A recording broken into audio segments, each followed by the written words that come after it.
गरीबनगर दगडफेक प्रकरणात एक महत्त्वाची अपडेट समोर आलेली आहे।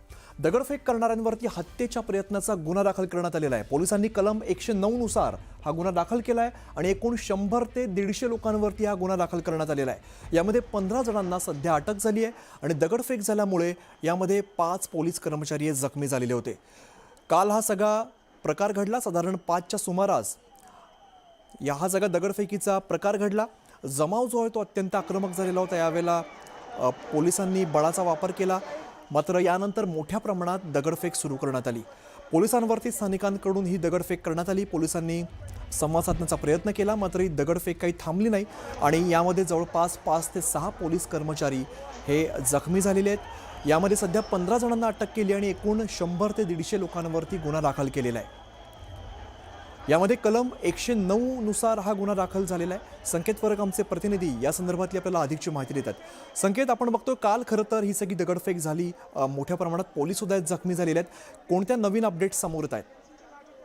अमित, खरं तर काल 3-3:30च्या आसपास आपण पाहिलं की वांद्रे स्टेशनच्या लगत असलेल्या गरीबनगर या परिसरामध्ये जी झोपडपट्टी आहे तिथे त्याची कारवाई सुरू होती। खरं तर कारवाई परवापासून सुरू होती। काल तिथे खरं तर 2 मशिदी पाडल्या गेल्या। त्यानंतर जो जमाव आहे तिकडचा, जे रहिवाशी आहेत ते कुठेतरी आक्रमक होताना आपल्याला पाहायला मिळाले। सुरुवातीला त्यांनी पोलिसांवरती दगडफेक केली, त्यानंतर पोलिसांनी लाठीचार्ज केला। जी परिस्थिती होती ती अंडर कंट्रोल आणली, पण पुन्हा एका तासाने तोच प्रकार तिथे घडला आणि वातावरण जे आहे ते चांगलं तापलं होतं त्या संपूर्ण परिसरामध्ये। पण नंतर पोलिसांनी अधिकची फोर्स मागवली।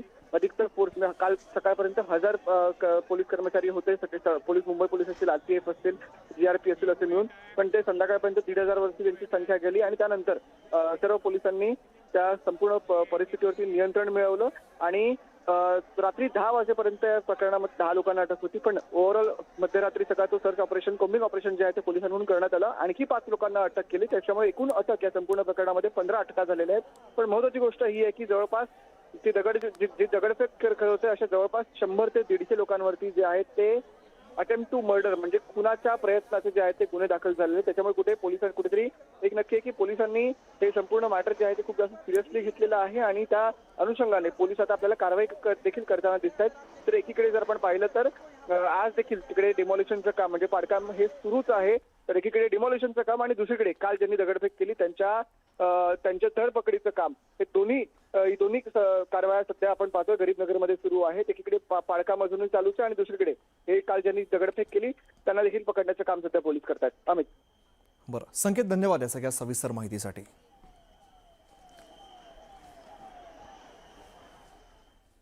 पुढची बातमी आपण बघूया। राज्यामध्ये वाढत्या उष्णतेमुळे नागरिक हैराण झालेले आहेत आणि विदर्भामध्ये तर सूर्य अक्षरशः आग ओकतोय।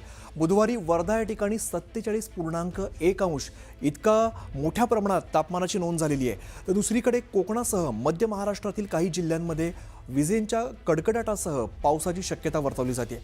उर्वरित राज्याच्या तुलनेत मुंबईकरांना काहीसा दिलासा आहे। मुंबईचं कमाल तापमान हे 34 अंश सेल्सिअस इतकं नोंदवण्यात आलेलं आहे। मुंबईत काही प्रमाणात हवामान ढगाळ बघायला मिळत आहे, मात्र विदर्भात मात्र उष्णतेचा कहर आहे। जवळपास 47.1 अंशांवरती हा पारा चढलेला आहे। त्यामुळे नागरिकांना सुद्धा या उष्णतेचा त्रास सहन करावा लागतोय। नागरिक चांगलेच हैराण झालेले आहेत।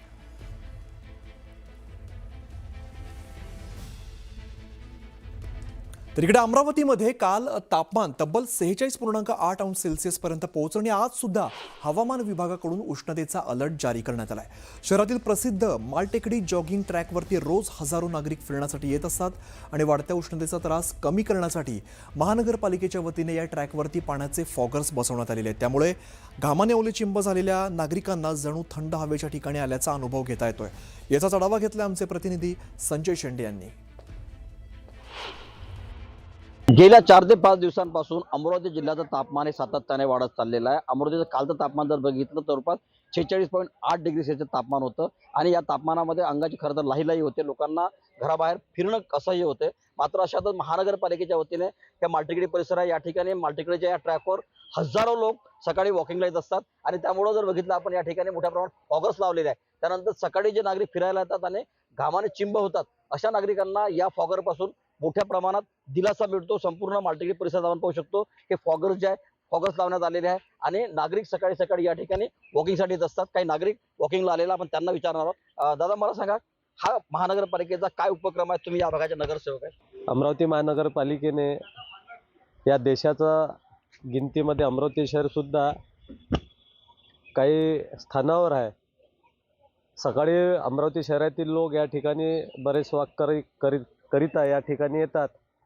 त्यांना तापमानाचा फटका बसू नये याकरिता महानगरपालिकेनं दक्षता घेऊन त्यांना तापमानाची जाणीव होऊ नये याकरिता पाण्याचा वर्षाव चिखलदरा आणि धारणीला आपण बघतो त्या पद्धतीने इथं लावला. त्यामुळे येणाऱ्या नागरिकांना याचा खूप मोठा फायदा होतो. उष्णता जाणवत नाही. सारा स्ट्रेस निघून जाते.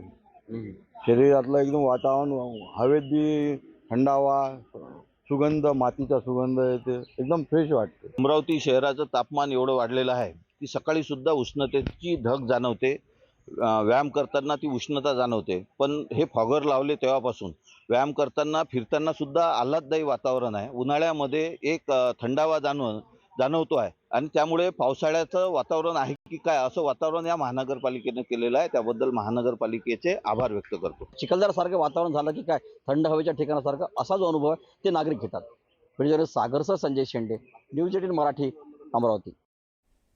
अंबरनाथ शहराला पाणीपुरवठा करणाऱ्या चिखलोली धरणाच्या पाण्याने आता तळ गाठल्याने धरणाचे अवघे 10% पाणीसाठा शिल्लक राहिलेले. त्यामुळे सध्या धरणातील पाण्याचं नियोजन करण्याची मोठी कसरत महाराष्ट्र जीवन प्राधिकरणला करावी लागणार आहे. आणि सध्याचा पाणीपुरवठा जुलै महिन्यापर्यंत पुरवण्यासाठी आठवड्यापासून 1 दिवस पाणी कपात करण्याचा निर्णय घेतला जाणार आहे. चिखलोली धरणाच्या ठिकाणाहून आढावा घेतला आमचे प्रतिनिधी गणेश मंजुळानंद यांनी. यंदाच्या उन्हाळ्यात तापमानात झालेल्या प्रचंड वाढीमुळे नदी आणि धरण क्षेत्रातील जे पाणी आहे ते कमी व्हायला सुरुवात झालेली आहे. सध्या आपण अंबरनाथ शहरात आहोत आणि अंबरनाथ शहराला ज्या चिखलोली धरणातून पाणी पुरवठा केला जातो त्या चिखलोली धरणानं त्या पाण्यानं आता तळ गाठायला सुरुवात केलेली आहे. सध्या धरणामध्ये 0.26 दशलक्ष घनमीटर म्हणजे जवळजवळ 10 ते 11% पाणी साठा जो आहे तो शिल्लक आहे. जुलै महिन्यापर्यंत हे पाणी अंबरनाथकरांना पुरणार आहे आणि पुढच्या आठवड्यापासून आता अंबरनाथकरांवर 1 दिवस पाणी कपातीचं संकट ओढावणार आहे. कारण धरण क्षेत्रातील पाणी साठा जो आहे तो कमी होताना दिसतोय. ऊन तापतोय, त्याच्यामुळे पाणी साठा आणखीन खाली जाण्याची शक्यता आहे.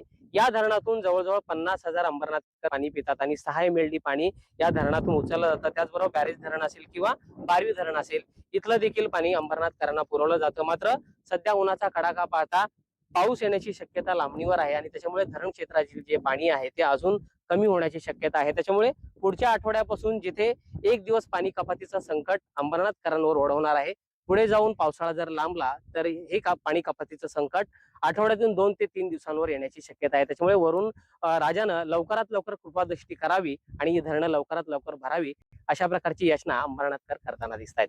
गणेश मंजुळानंद, न्यूज 18 मराठी, अंबरनाथ.